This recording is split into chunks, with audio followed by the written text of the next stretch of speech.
they sacrifice a lot, particularly during the holidays and the cold and time from families and, the stress. These law enforcement jobs, especially those who are right on the front lines, they're high-stress jobs.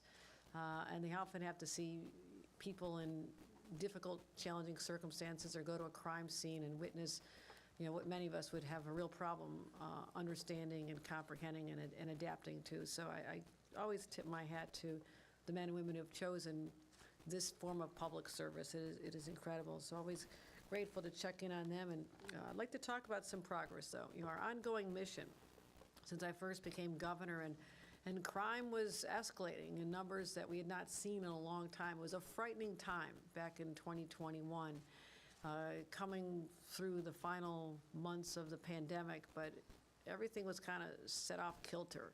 And in our cities, and it's not just New York, it was a nationwide phenomenon where crime was up everywhere, but gun violence in particular. And I wanted to create something that had not been happening before, which is collaboration with our neighboring states and creating an alliance with all of our neighbors, because the guns are not coming from New York State.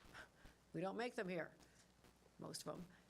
And we have to stop that pipeline of where they're coming from across the border, up 81 from Pennsylvania, or up 95 from down south. And we saw that if we could have a stranglehold of the gun trafficking coming in from other states, we could protect our citizens even more and our residents even more. So we focused on that. Those meetings continue. It is first in the nation. I've encouraged other governors to foster the same kind of relationships. But today we're focusing on the localities here in New York that participate in the GIVE program, the Gun Involved Violence Initiative.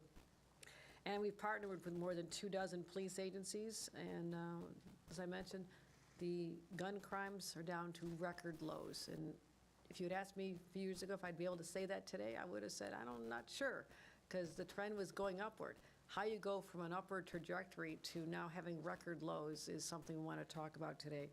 So let's talk about how far we've come. The number of shootings with injury nearly doubled in 2021 when I first took office, doubled from 2 years earlier. So crime was very much on everyone's minds. Doubling of crime, doubling of shootings with injury. So we made it our top priority. What do we have to do? We had to change some laws. Some of the laws that need to be changed in the legislature were important. It's now having an effect that's important. We have to hold more criminals accountable and end that whole cycle of people in and out of the criminal justice system without consequences. And changing now more recently even our discovery laws, which resulted in so many cases being dismissed on just obscure technicalities, which were shocking. And also bringing resources to the table. Law enforcement had not been funded at the levels I believed was appropriate. I spent 14 years in local government. We had very little help from the state government to fund our police department, and I was responsible for hiring chiefs of police and interviewing individuals who wanted to become members of our police department. So I was very involved in this at the local level, but we never could look to Albany for any kind of sizable support. It just wasn't there. And I knew this coming in as governor, and I wanted to change that dynamic radically, and we have. We funded police and public safety now at record levels, $3 billion over the last few years. That is staggering. But every dime has gone to a purpose that I consider so worthy. And what is it using? I've been going all over the state, from Long Island up to Buffalo, to see exactly how they're using the money we've deployed. They're equipping our officers with the best crime-fighting technology, whether it's license plate readers or whether it's in-vehicle computer systems that connect to others, whether it's the drone technology. I have seen everything. And state-of-the-art efforts to use all the tools that are out there but are very expensive, that police departments all want to have, but they're beyond their reach and their budget. So that's where the state steps in and says, listen, this is important, we're going to get it done, and we're going to support you financially.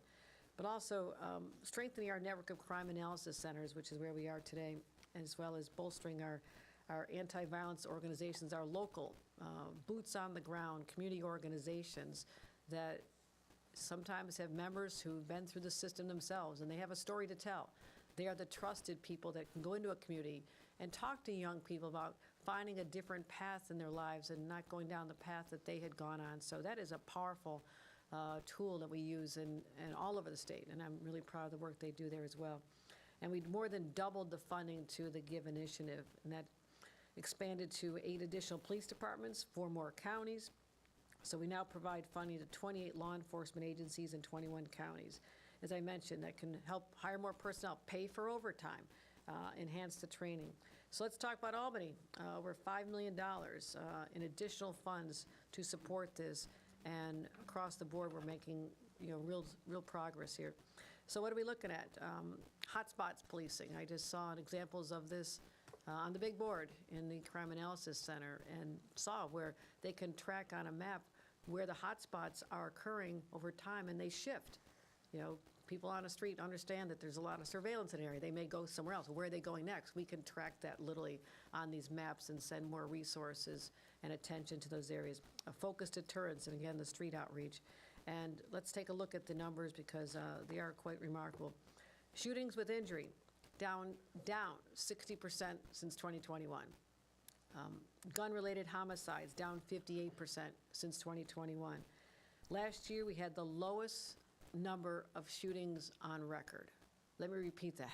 We've been tracking this data a long time, the lowest number of shootings in the state of New York on record. And with only 3 weeks left in 2025, we're on our way to shattering last year's record. So we're keeping it going. We're keeping the momentum going. It was not just a one-off and we're done and we're mission accomplished. We're still moving forward to drive the numbers down even more so. So when they told me all this, I said, this year as well, on top of last year's record? They said yes, because I could never get out of my mind how bad things had gotten. The fear in our streets and in the bigger cities like New York City, the fear on the subways, it was real, it was palpable. And it takes a long time for people to, even though the data shows a different story, for people to feel differently. And I don't expect them to overnight. And me standing here telling them the data is better is not here to say, have no fear, everything's perfect. Because everybody has their own emotions and their reaction to what they experience firsthand. But overall, to be able to say that the numbers have dropped dramatically is a incredibly positive development here. So I think we have a lot to be proud of. And we didn't do it by sitting in Albany dictating policies. It happens because of the people behind me all over the state. These are the real true heroes in my book. The ones who are out there getting the job done and doing it so well. Let's focus just a little bit on Albany while we happen to be here, Mayor. Just as impressive. The numbers are just as impressive. In Albany, shootings with injury down, well, 60% here in Albany as well.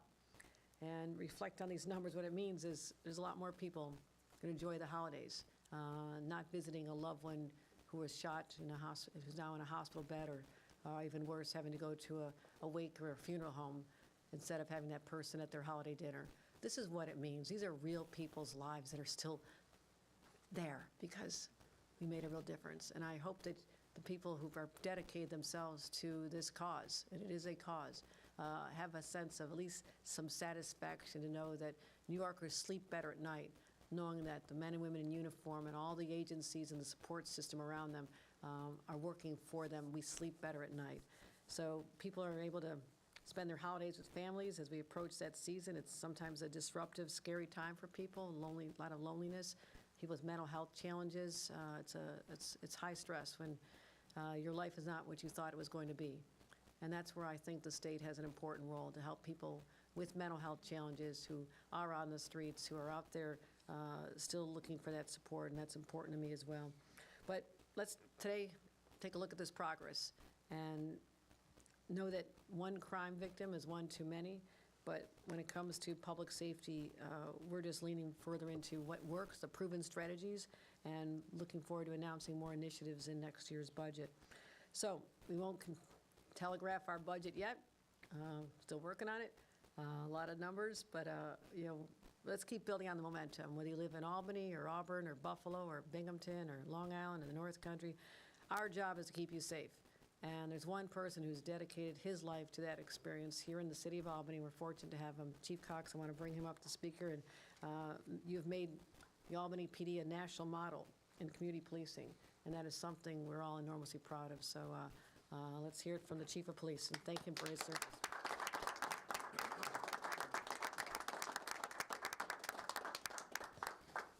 Thank you, Governor. I can't thank the Governor and her team enough. This is about partnerships. The only way that we can ultimately drive down crime, the only way we can ultimately make the public safe is to have partnerships. If we try to live out on an island by ourselves, we're not going to get the work done. The reason why we ultimately have a community policing philosophy within this city, not just within this police department, within the city, is because we've heard from the public, we've heard from our partners, that we ultimately need to do this together. We need to solve problems. And the governor and her team are all about solving problems. They've come to us, they've sat down in rooms, they've said, let's build this together, and I can't say thank you enough to the governor and her team for all that they've been able to do for the city and for the state, because at the end of the day, the governor's made this city, made this state safer by this partnership that's been built. The numbers that the governor's gone over, those numbers have made this city safer. There's more work to be done. As the governor said, one shooting is one too many. We cannot have shootings on our street. We cannot have crime on our street. But we need to continue to work together to continue to solve those things. So when we start talking about those numbers, over a 5-year average, we're down 63% when it comes to the number of shootings where people have been shot in this city. And again, one shooting is too many. That partnership is a partnership between the state, county, and local agencies. We've seen a growth in the Capital Region Crime Analysis Center. So the technology that's available ultimately helps us do our job. But there's also a partnership with community-based agencies that helps us to get our job done. And when we talk about how we solve a crime that's happened, we look at gun violence, we look to bring the offender to justice. But we also look to make sure that the victim gets the services they need. So we're looking at things from a multifaceted view. So while we're responding and bringing the offender to justice, we're also trying to make sure that the victim gets the services they need. The funding that comes from the Gun-Involved Violence Elimination Initiative helps us to do both. It helps us to work with our partners that are standing here today and community-based partners to make sure that not only are we dealing with the offender, but we're also making sure that the victims, their families, and the community get the services that they need. So we need to continue to do that. I also want to make sure that I recognize the never-ending perseverance of the women and men of this police department, because without them, we could not do what we do. They come to their place of employment here every single day, and they just sacrifice everything that they have to make sure that this community is served, and served extremely well. They make sure that they bring offenders to justice, and they make sure that victims are served in every facet that they need. So I can't thank them enough. Without them, we could not do what we need. What we will continue to do is have a four-pronged approach to how we address things here. We will continue to look at enforcement, because we need to ultimately bring offenders to justice, but we will also look at deterrence, education, and prevention, because we need to make sure that we address things before they happen. And deterrence, education, and prevention are the things that we need to do. And I thank the state for the support they give, because without the state and without that support, we would not be able to do those other three prongs. We would just be caught up in a cycle of continuing to try to catch up through enforcement, and that is a never-ending loss by trying to do that. So thank you. I'm going to turn things over to the mayor now for her remarks. Thank you, Chief. And thank you, Governor. This investment would not have happened without your leadership. And one of the things that law enforcement needs is the tools to get the job done. And as times have changed, and as the ability for criminals to bring guns into our community and the methods for them doing that has changed, as people are able to order parts and assemble guns, these are all things that have really transformed the tools that we need in order to do the job. And so, Governor, you have understood that and given us the tools that we need to get these results. And I joined a number of mayors in Baltimore a couple of years ago with Mayor Scott. When you think about Baltimore, more than 300 homicides every year, year after year. He had to beg his governor to help fund GIVE. He had looked out at communities, particularly New York State, had invited a number of mayors from New York State to come and talk about what was working here. And he had to beg for the resources to get that done until he got a new governor. And now he really has those resources and is driving that down. But the mayor of Allentown, Pennsylvania, and I were at this conference, and we looked at each other and said, in communities the size of Albany and Allentown, we know the story behind every homicide. We're small enough. We know the families. We know oftentimes what might have started a dispute, whether it be a domestic issue or just a beef between groups of people. And so we live it, we see it. And so when we say any shooting is one shooting too many, those of us who are here at the local level, particularly in a city the size of Albany, we know that because these are folks that we see in our community, in our churches, in our grocery stores. And so to see the community be able to look at the resources that we've been able to bring to their neighborhoods to keep them safe is something that they really can feel, that they see that and understand that that comes from a deep sense of caring about communities. And under Governor Hochul's leadership, we've had that. And so this doesn't happen by accident. It happens because of the incredible work of law enforcement. But if we don't give them the tools that they need, it makes their jobs a lot harder.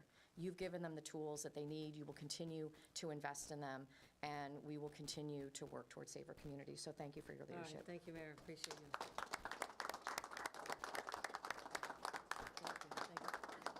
Thank you. That concludes our program.